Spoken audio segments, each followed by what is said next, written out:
45-degree hip extension. Now again, this is one you might see multiple times for multiple different reasons, right? We can train through spinal flexion extension on this one to focus a little bit more on the upper body, but right now we're gonna focus on the lower body in terms of the glutes and the hamstrings, okay?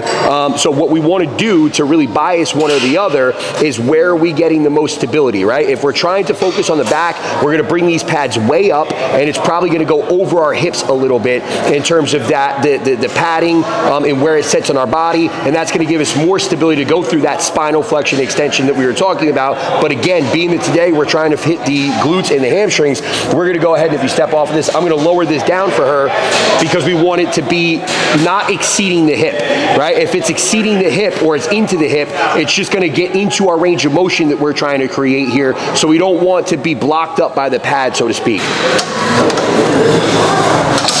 Try that. Might be too much. Right, now see, that's perfect where her hip, right, is somewhere around here. It's nice and off the pad, right? So now what we could do is we can go ahead and go through full hip flexion and extension. Right, and now, wait, at the bottom, straighten out your back. Don't go through the big, yeah. Keep it nice and straight. And I would even put hands to the chest just to make, because I'm gonna make a point about that later. But now what we're doing is we're freeing up these hips so she can go through flexion and extension. But what we wanna make sure that we remember is our thighs are connected to these pads, and we're really gonna leverage against these pads to be able to generate more tension in the glutes and in the hamstrings.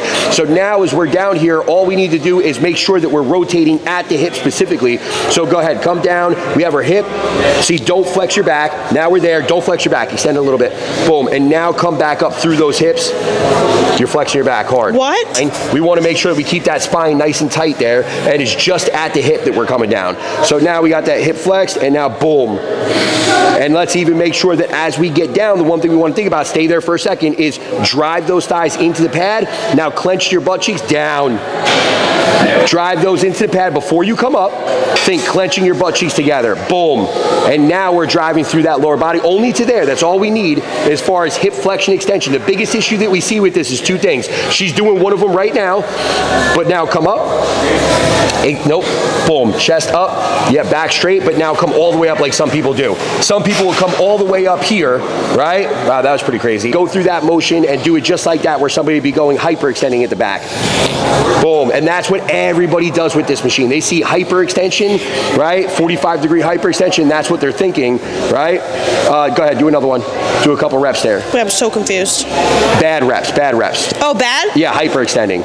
That is the most common way that we see it's done. She's exaggerating that a little bit, obviously, but that is what I most commonly see here. The other side of this, though, is there's too much rounding going on at the back for her, right? Eventually, see, there's too much rounding there. I would say straighten that out through chest being elevated a little bit more. Yeah, sternum being elevated a little bit more. Now that's perfect, but you need to keep this position as you go through the motion. So we're staying there. As you come up, go ahead. Nope, nope, nope. See how you automatically want to flex there.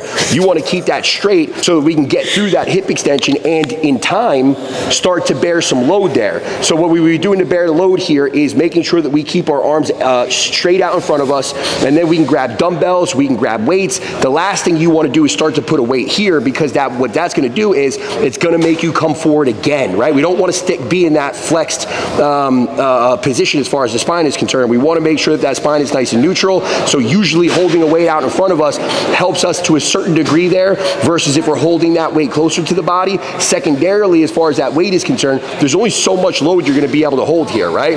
Like if you have a 25-pound plate and you're holding it to your chest, you're not going to be able to go that much heavier there, right?